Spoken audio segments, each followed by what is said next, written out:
foi impactado, você acompanhou aqui no Bom Dia Amazonas, e a gente retorna hoje porque tem atualização, informação inclusive sobre a reconstrução dessa passarela que é tão importante, né, Carolina? Bom dia. Oi, Breno, isso mesmo. A gente está aqui na Torquato Tapajós, no ponto onde caiu a passarela de pedestres por conta do acidente que aconteceu nesse último sábado. Já foi instalado o semáforo aqui para os pedestres passarem, semáforo inclusive com botoeira, para que as pessoas que passem por aqui possam atravessar de forma segura. Então, essa faixa de pedestres foi pintada ainda no sábado, no dia do acidente, e o semáforo terminou de ser instalado ontem mesmo.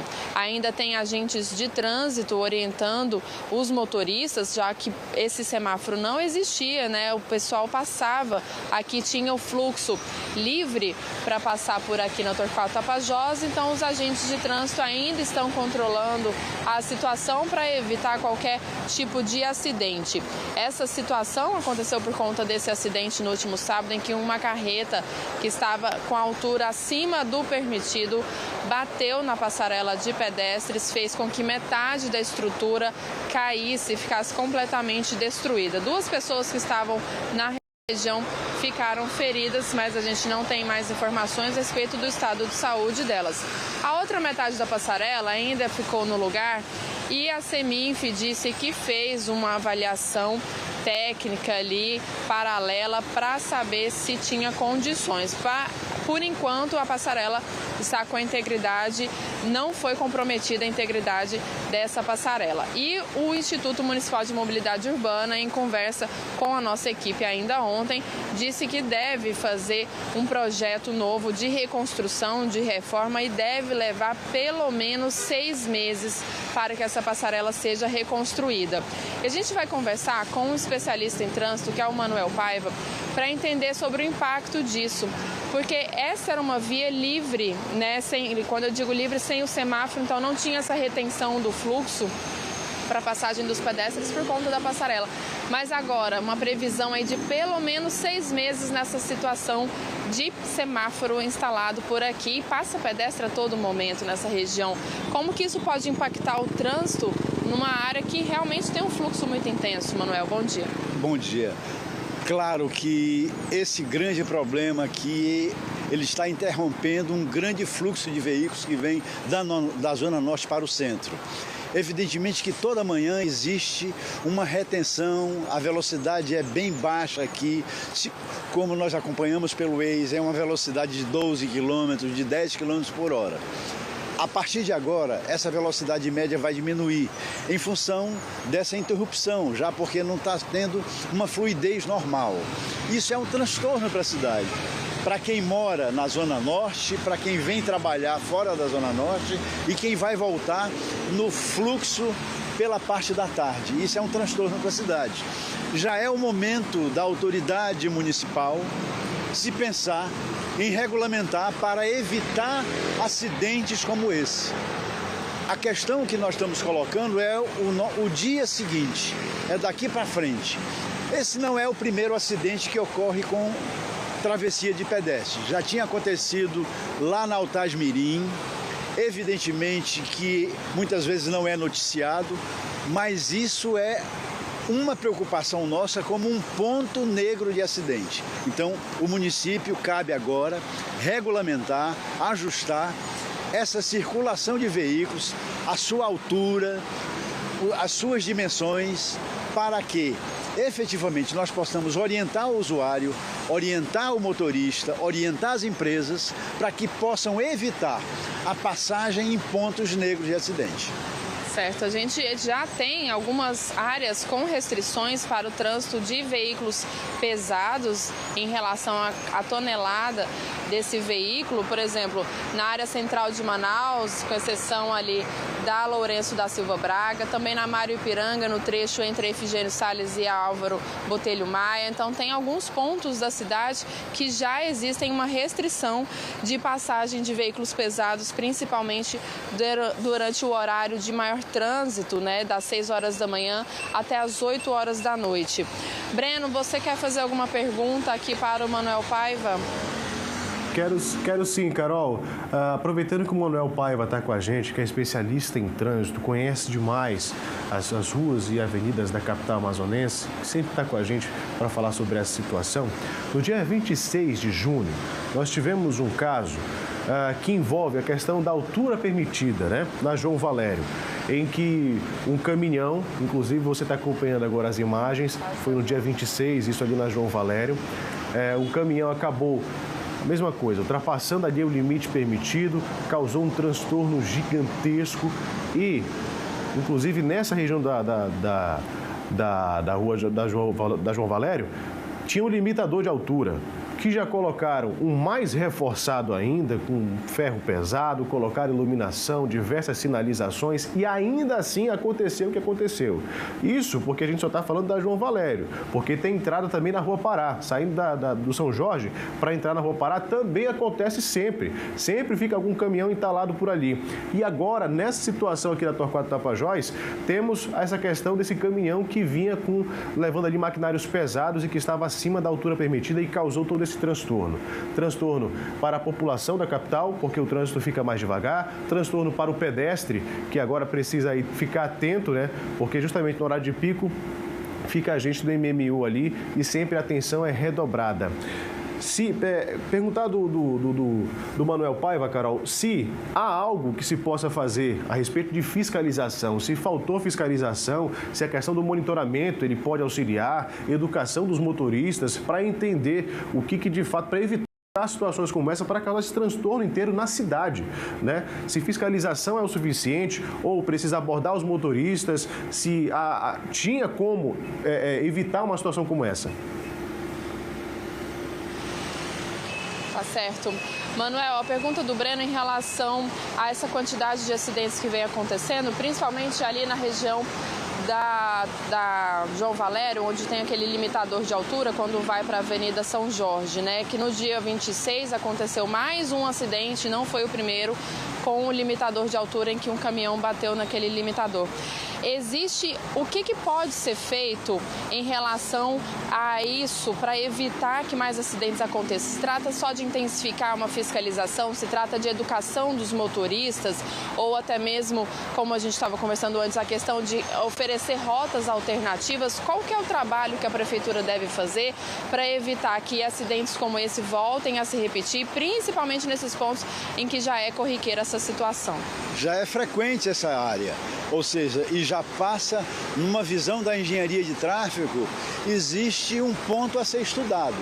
Tem que haver alguma melhoria física para evitar esse conflito que tem, né? Talvez tenha uma distorção de projeto que precisa ser ajustado, né?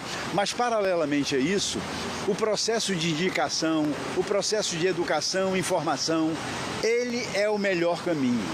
Mas esse processo de informação, ele tem que vir calçado por uma fiscalização eletrônica, pela uma fiscalização presencial, pela uma sinalização constante, pela presença constante, já que é um ponto negro de acidente. E essa sua sugestão, como rotas alternativas.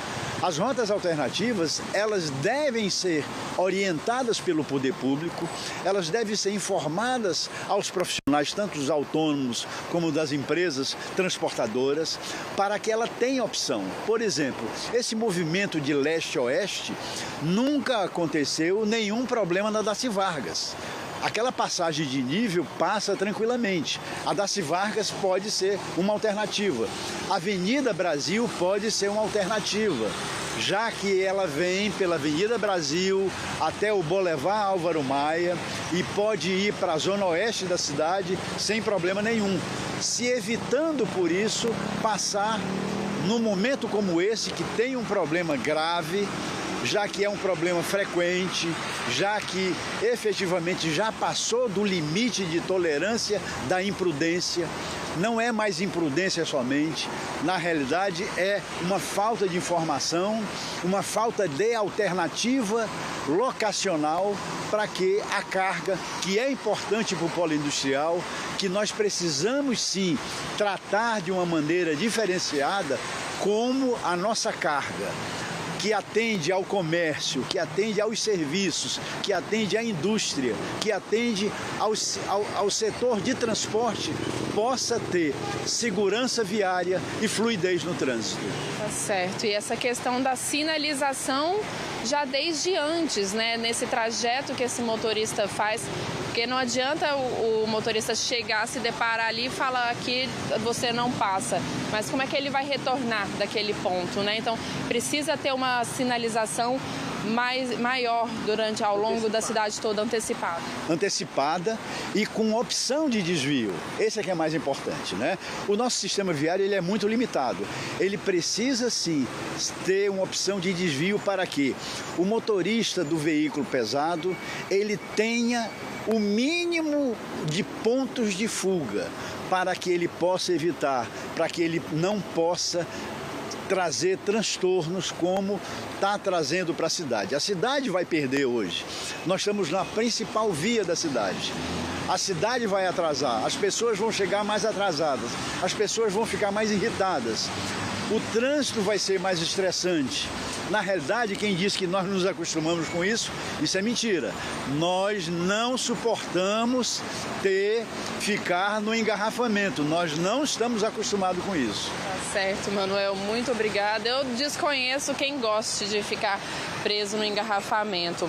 Bom, em relação ao motorista que passou aqui pela Avenida Torquato Tapajós, onde aconteceu esse acidente, de acordo com o Instituto Municipal de Mobilidade Urbana, teve uma penalização, porque de acordo com o Código de Trânsito Brasileiro, veículos que passem da altura máxima de 4,40 metros precisam de uma autorização especial para trafegar na cidade. E aqui, de acordo com o Paulo Henrique Martins, diretor-presidente do IMU, essa passarela tinha uma sinalização de 4,50 metros, então acima mesmo do que seria o permitido aí para que esse motorista tivesse solicitado, então, esse tráfego especial, uma autorização especial para transitar por aqui. Então, teve sim uma penalização para esse motorista, porque é considerado uma infração grave, com 5 pontos na carteira, o veículo também fica retido nessas circunstâncias, mas como a gente está trazendo aqui então com esse especialista, o que fica aí de lição é que a cidade, né, a prefeitura possa implementar mais sinalização e rotas alternativas para que casos como esse não voltem a se repetir. Breno. Tá certo, Carolina. E quando a gente fala sobre essa situação da altura máxima permitida, a gente não pode olhar só para um caso. De fato, o motorista teve um erro. Mas, se nós olharmos, como falei para você, temos outros pontos aqui, a Rua Pará, João Valério, sempre tem alguma coisa semelhante. O que a gente pode fazer para evitar? Por que temos essa situação? De fato, se tivesse sinalizado ou se tivesse ali uma ideia da sinalização da altura máxima permitida, se o caminhão chegasse até aqui, como ele retornaria? O que seria feito, né, para evitar? Enfim, são questões que a gente analisa a cidade como um todo e também a questão da João Valério. Por que temos sempre essa situação ali? É a passagem de nível que foi construída baixa? O que está faltando ali para resolver aquela situação? Ah, tem encanamento do gás, Breno. Verdade, beleza, entendo. Só que temos outras passagens de níveis que também têm situações com os fios de energia que também passam da mesma forma, né? A questão da Maripiranga aqui no finalzinho da Humberto Calderaro, desculpa, também. E não temos esse problema. Mas por que na João Valério e na Rua Pará nós temos essa situação sempre, de forma corriqueira? Ah, tem a questão que vai gastar o dinheiro público. Nessa situação aqui, inclusive, o motorista que causa o acidente, de acordo com o MMU, é quem paga, né? É quem coloca ali de novo, quem vai pagar para colocar lá o limitador de altura. Mas ainda assim, gera um transtorno para a capital, para o trânsito como um todo, deixa a vida de todo mundo mais complicada e o trânsito pesado. Agora são 6h50 da manhã, aproveitando que a gente está vendo aqui, ó, olha só, o trânsito está muito devagar nessa região da Torquato Tapajós. Vamos ver o cenário como um todo agora através do aplicativo Waze, aproveitando esse gancho então. Na tela agora, você acompanha junto comigo essa movimentação. Os dois sentidos da via com trânsito moderado nessa manhã de terça-feira. A Torquato Tapajós segue nessa intensidade desde o Complexo Viário 28 de Março com trânsito intenso, passando pela entrada da Cidade Nova até aqui o Santos Dumont. Depois disso ainda segue com trânsito bastante concorrido até nas proximidades aqui